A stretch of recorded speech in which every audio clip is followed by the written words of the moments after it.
And let me thank Saru for her introduction and thank One Fair Wage for the great work they're doing on this enormously important issue. And let me thank the UAW for hosting this event.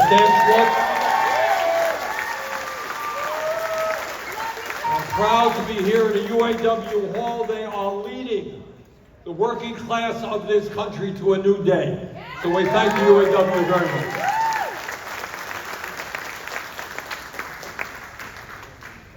We're here for a very simple reason, and that is that in Ohio and Vermont and all across this country, working people are sick and tired of being ripped off.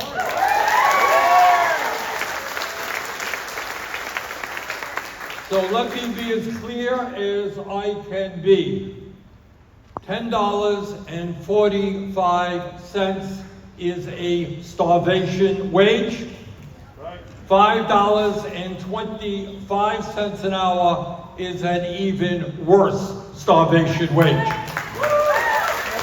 We are the wealthiest country in the history of the world.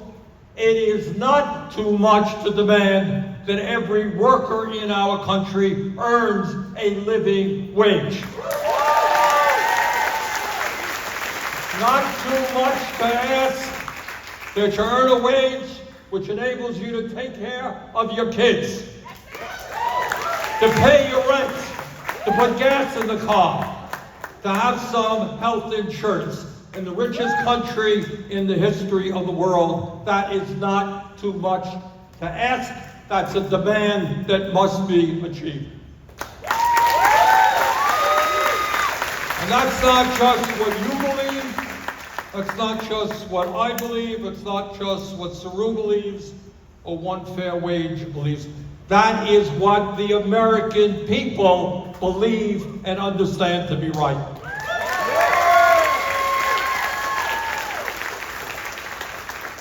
And poll after poll shows the American people want us to raise the minimum wage, but it is not just polls.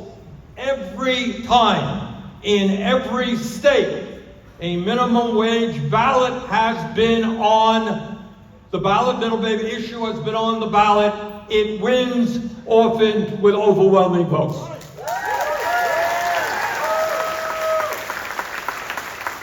Since 2013, the people of 12 states, New Jersey, South Dakota, Arkansas, Alaska, Washington, Maine, Colorado, Arizona, Missouri, Florida, Nevada, and Nebraska have voted on ballot initiatives to raise the state's minimum wage. Every single one of these initiatives passed, none with less than 55% of the vote. And these are not just blue states. I mean, we're talking about a 60% vote in Nebraska to raise the minimum wage to $15 an hour. 61% of the vote in 2020 in Florida to raise the minimum wage to $15 an hour. So I have no doubt that if we get this initiative on the ballot, and if working class people come out to vote in large numbers, as they should in this consequential election, we're going to win this fight. And when that happens, nearly 1 million people in Ohio will receive an average wage raise of more than $2,100 a year. That's real money. Now the truth is, nobody here believes that you can get rich on $15 an hour, right? But it'll give you maybe a little bit more breathing room. Maybe you won't have to make the choice about whether you pay your rent on time or you go to the grocery store. That's all we're talking about here. People have that right. Now, I want to say a little bit why the fight for a minimum wage is popular all over the country. And that is that ordinary people understand a fundamental truth. And that is the American economy today is doing great. Fantastic. for the people on top. In fact, people on top, the top 1%, have never, ever had it so good in American history. Now, you don't hear this much in Congress. You don't see it much in the corporate television. But right now, we have more income and wealth inequality in America than we have ever had in the history of the United States. Today in America, we have 3 people on top, 3 multi-billionaires who own more wealth than the bottom half of American society, over 160 million people. Got that? I'm listening. 3 people own more wealth than the bottom 160 million Americans. Today, top 1% owns more wealth than the bottom 90%. In other words, we have a pizza divided into 100 pieces. The guy on top gets 90 of those pieces, and everybody else shares what remains. Today, 800 billionaires in America have seen a doubling of their wealth since the passage of Trump's tax breaks for the rich, and they became almost $3 trillion richer. Today in America, we got more concentration of ownership than any time. You know what that means? In industry after industry, sector after sector, a fewer number of huge corporations own what is produced and what is charged. So you want to know why inflation is going up? Because you got a handful of companies that are making record-breaking profits and have the ability to price fix and rip off the American people.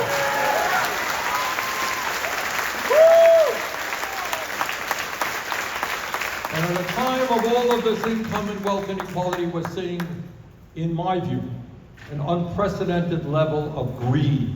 Pure, ugly greed. You got giant Wall Street banks making record-breaking profits by charging 24% interest rates on half of all new credit cards. 24% interest rates. You know why we pay the highest prices in the world for prescription drugs? Because the pharmaceutical industry is ripping us off, charging us the highest prices in the world. You know what new medicines for cancer cost now a year? $200,000 a treatment. And meanwhile, last year, major drug companies made $110 billion in profit. You know why we pay twice as much per capita for healthcare as the people of other countries? Everything to do with the fact that 7 insurance companies made $70 billion in profit last year. We have a tax system which is corrupt, which allows the wealthiest people in this country to have an effective tax rate that is lower than working people. So what we are seeing today is a nation which is divided. People on top love the status quo. They love what's going on because it works for them. But meanwhile, all over this country, you got 60% of our people living paycheck to paycheck. Anybody here living paycheck to paycheck? I grew up in a family living paycheck to paycheck. You know what that is? Well, that means you got to make a decision as to what you buy or what you can afford to buy. That means you live under tremendous stress. What happens if my landlord raises my rent? What am I going to do? Got to move to another place, take my kid and put him into another school? Can I afford decent food, diapers for my kid? All right, people are living under great stress. And by the way, what does living under economic stress do to your health? Anyone know? Anxiety. It gives you a host of diseases. I did a hearing once in D.C. It was called Poverty as a Death Sentence. The truth is that working people and lower income people in America live substantially shorter lives than do upper income people. And you know why? Because if you're low income, Every day is a struggle. Every day is a struggle. And that takes a toll on your physical well-being and on your mental well-being.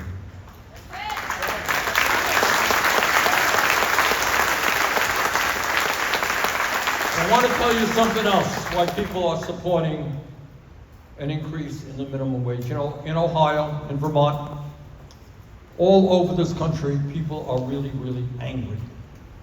You know what they're angry about?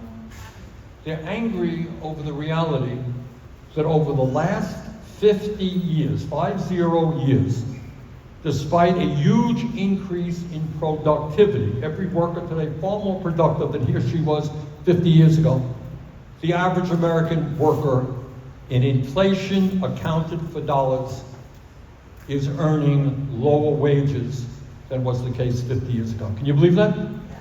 Yeah. Very much. That's why people are angry.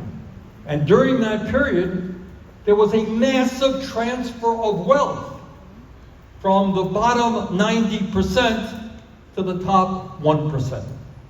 That's the economy that we are living in today. And that is why if there was ever a time in American history when we have got to bring our people together, black and white and Latino, gay and straight, men and women, now is that time.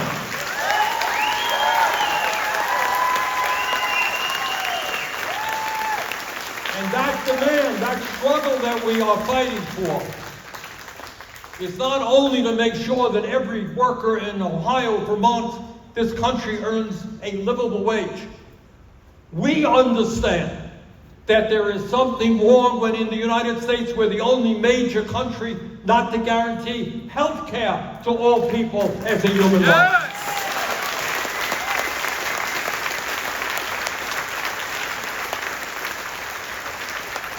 We understand that there is something wrong when workers trying to organize a union are hit with hundreds of millions of dollars of illegal actions on the part of corporate America, which is why we've got to pass legislation called the PRO Act to make it easier for workers to join unions so they can earn decent wages.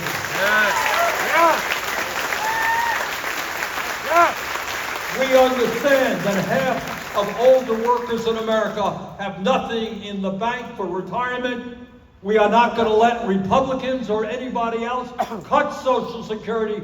We're going to lift the cap on taxable income. We're going to expand Social Security and make it solvency strong for 75 years.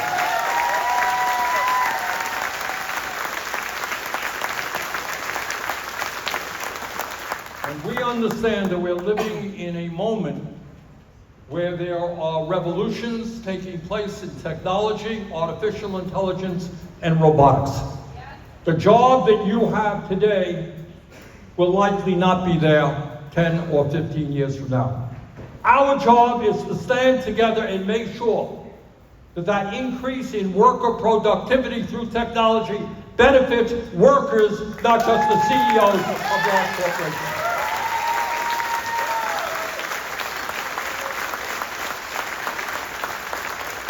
And we understand that education is the means to advancement. And that it is not a radical idea to say that every kid in America, regardless of his or her income, should be able to get all of the education that they need. Yes!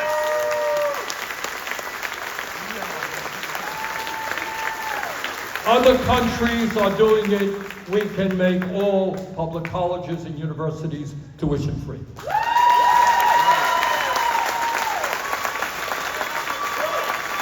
And when we fight the economic struggle for decent wages, decent benefits, decent working conditions, we also understand what people like Donald Trump does not understand. And that is that climate change is real. And that we can and are creating millions of good-paying jobs, transforming our energy system. And brothers and sisters, let me be clear. If we are not successful in taking on and slowing down climate change, the planet that we will be leaving our kids and future generations will be increasingly unhealthy and uninhabitable. This is a fight we cannot lose.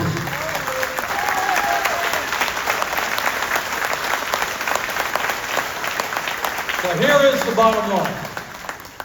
We're living in an economy which is rigged. Rich get richer, middle class shrinks, working people struggle. We are living in a political system which is largely corrupt, which allows billionaires to buy elections. Now, I understand that my friend Donald Trump will be in town today, not attending a meeting like this, but a wealthy person's fundraiser. And he's not alone. In fairness, that is what the system is about. Billionaires and their super PACs. You all know what a super PAC is? So for all of you who are billionaires, I want to educate you. For all the billionaires in the room, it means that you can spend as much money as you want through a super PAC, hundreds of millions of dollars to elect the candidates you want and defeat the candidates you dislike. That is not what American democracy is supposed to be about.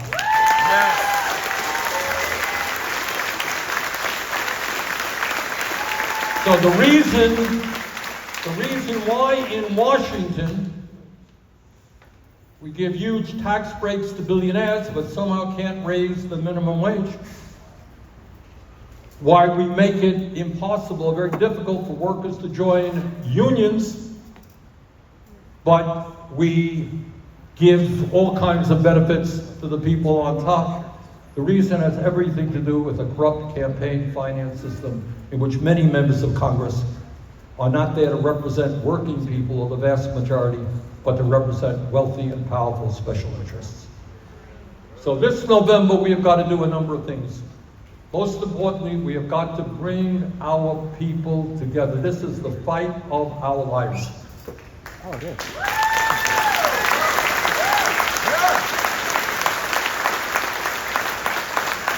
It is not only a fight to create an economy that works for all and not just the few. It is not only a fight to make sure that our kids can live in a habitable and healthy planet. It is whether or not we move into an oligarchic form of society where a handful of billionaires exert enormous influence over our economic and political lives. Now, here's the truth.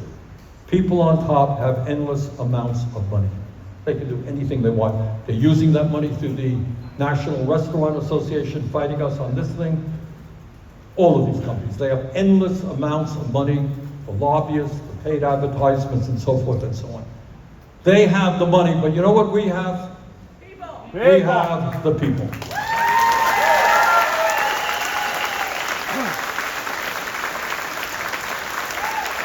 And I don't have a PhD in mathematics, but I do know that 99% is a hell of a larger number than 1%.